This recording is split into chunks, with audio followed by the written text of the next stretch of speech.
Chapter 1. First Impressions. We'd been dating for just over a year when I finally met her parents. Not because we weren't serious. We were. In fact, I was already half joking about moving in together. But whenever I brought up the idea of meeting her family, she'd get strangely vague. "They're just private," she'd say with a soft laugh, brushing her dark hair behind her ear. "Old-fashioned. You'll see." It didn't bother me at first. I wasn't in a rush. I liked her. A lot. Lena was smart, grounded, funny in this dry, sarcastic way I adored. She wasn't overly emotional, but when she smiled, a real one, it felt like something rare and personal, like a secret she let me hold. She told me she was an only child early on. Mentioned it offhandedly when we were talking about siblings. "Just me," she said. "Small family. Quiet house." But I liked it that way. I believed her. There was something self-contained about Lena, like she'd grown up learning not to rely on anyone but herself. It made sense.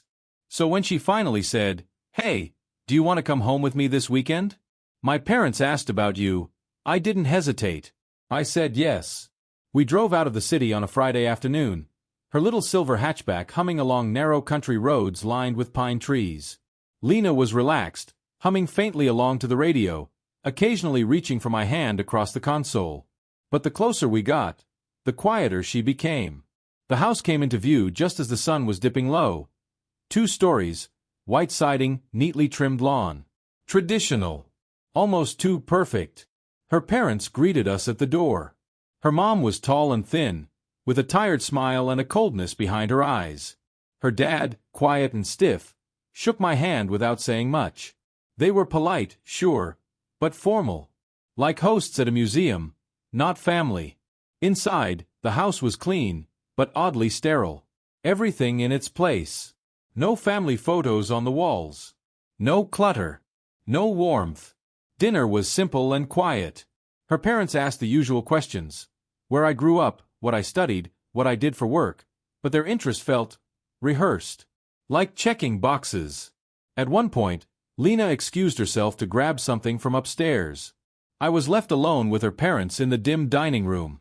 There was a beat of silence before her mother spoke. "You've been good to Lena," she said, not smiling. "She's been happy." "Thank you," I replied. "She means a lot to me." Her father looked down at his plate, then said softly, almost to himself, "Some things are better left as they are." Before I could ask what he meant, Lena returned, cheerful as ever, and the moment passed. That night, I couldn't sleep. I wasn't sure why. The bed was fine, the room was quiet, but something felt off. Like the house had a heartbeat I couldn't hear unless I was very still. Around 2 a.m., I got up to get a glass of water. As I walked down the hallway toward the kitchen, I passed the staircase that led to the basement. The door was closed. Locked. I only noticed because I heard it. A sound. Not loud, not even alarming at first. Just a thump. Then, something softer. Like movement.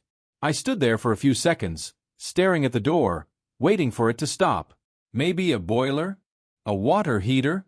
Some old pipes shifting in the walls? I went back to bed. Told myself it was nothing. And maybe it was.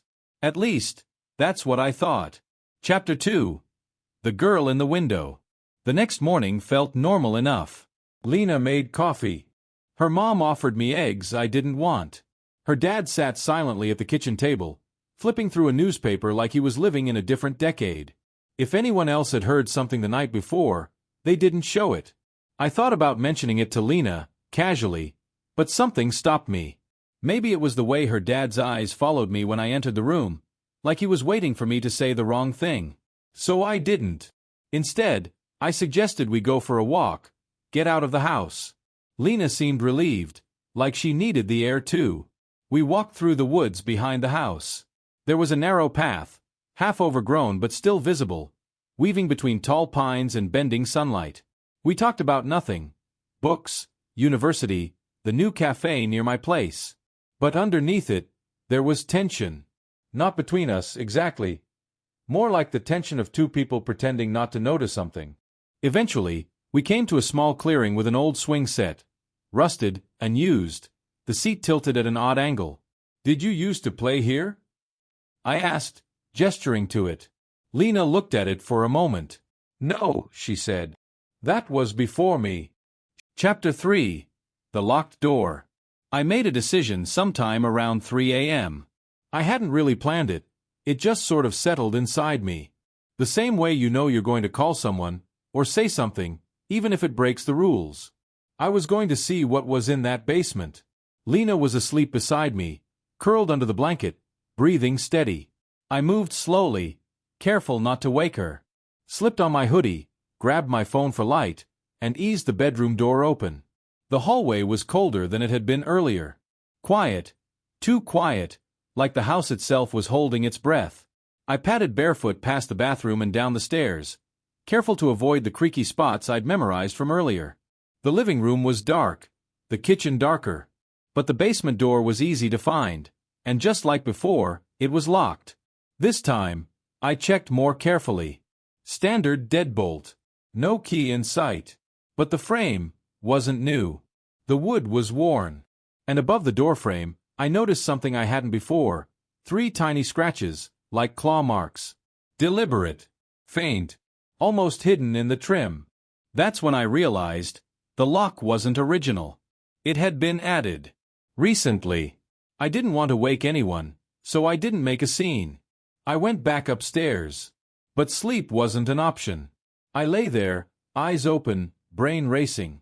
Images of the girl I'd seen in the window kept flashing behind my eyes. The same face I'd fallen in love with, but quieter, sharper, caged. The next morning, I decided to try again. In daylight, in conversation. At breakfast, I casually mentioned the sound I heard at night, just to see what Lena would say. "Oh yeah," she said, buttering a slice of toast. "Old house noises. The floorboards expand or something. It's always been like that." Her voice was steady. Too steady. Her mom, across the table, froze for just a second mid-sip of her tea. "Everything okay?" I asked her. She blinked and smiled politely. "Of course. Just tired." I let it drop. Later that afternoon, Lena went into town with her dad to pick up groceries. I offered to help, but she told me to stay, rest, enjoy the quiet. The moment their car left the driveway, I moved. I checked every drawer, every cabinet. Nothing obvious. No key, no tools, no hint of what was behind that door. Until I opened the hallway closet. Under a pile of winter coats, behind a broken vacuum and a stack of board games, I found a small box. Metal. Locked with a latch, but easy enough to pop open with a butter knife from the kitchen. Inside, batteries, duct tape, a flashlight, and a key. It was old, brass, and cold to the touch. I stood in front of the basement door again, this time with a racing pulse. My hand shook slightly as I slid the key into the lock. It turned with a soft, reluctant click. The door creaked open. And the air that hit me was different. Heavier. Damp. Like the house was sweating secrets.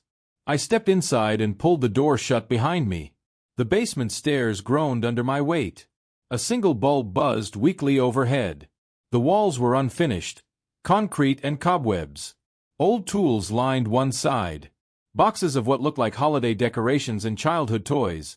Dolls with missing eyes, broken train sets, faded books. And then, I saw her. At first, I thought it was a mirror. My brain couldn't make sense of it. But no, it was her. Lena. Bound to a chair at the far end of the room. Hair matted. Wrists tied. Tape across her mouth. She was alive, shaking, eyes wide. And she was Lena. Or someone who looked exactly like her. She stared at me, pleading, and I froze. She began nodding frantically.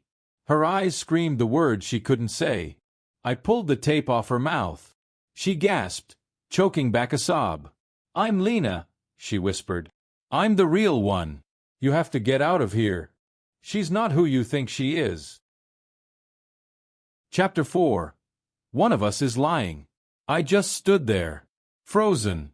Everything in me wanted to reject what I was hearing, to explain it away as a prank, a delusion, a mistake, anything that made more sense than this. But the girl in front of me, tied, terrified, desperate, had Lena's voice. Her eyes. Even the small scar above her right eyebrow, the one she said she got falling off a swing when she was 7. My voice came out flat. What the hell is going on? She tried to speak, but emotion caught in her throat. She swallowed hard, shook her head like she couldn't believe she was actually saying it. She's not me, she said. She's a copy. A replacement. I don't know how or what she is, but she's not me. I backed up a step. This is insane. I know, she whispered. Believe me, I know. I thought I was crazy for weeks, months. They drugged me, told me I was sick, said I was dangerous. Then one day I woke up down here. I looked around the room. Blank walls, chains, a bucket in the corner, a mattress rolled against the far wall. This is where I've been living, she said. She took my life, my name. You. I turned slowly toward the stairs. I needed to think, to breathe, to get out of there and call someone, anyone. But when I looked up, the door at the top was no longer open. She was standing there. The other Lena. Hey, she said softly. Her voice was calm, measured. You weren't supposed to go down there. She descended one step, then another. A knife hung loosely in her right hand, not raised, not threatening, just there. You weren't supposed to see her. I glanced behind me. The bound girl was trembling. You can't believe her, the Lena on the stairs said. You know me. You've lived with me. You've kissed me, talked with me, slept beside me. She's a manipulator. She's sick. My parents tried to help her, but she's dangerous. She says you're the fake, I said. My voice was dry. A flicker passed through her face. Not anger, not surprise, sadness. I figured this might happen, she said. I hoped you wouldn't go looking, but curiosity, right?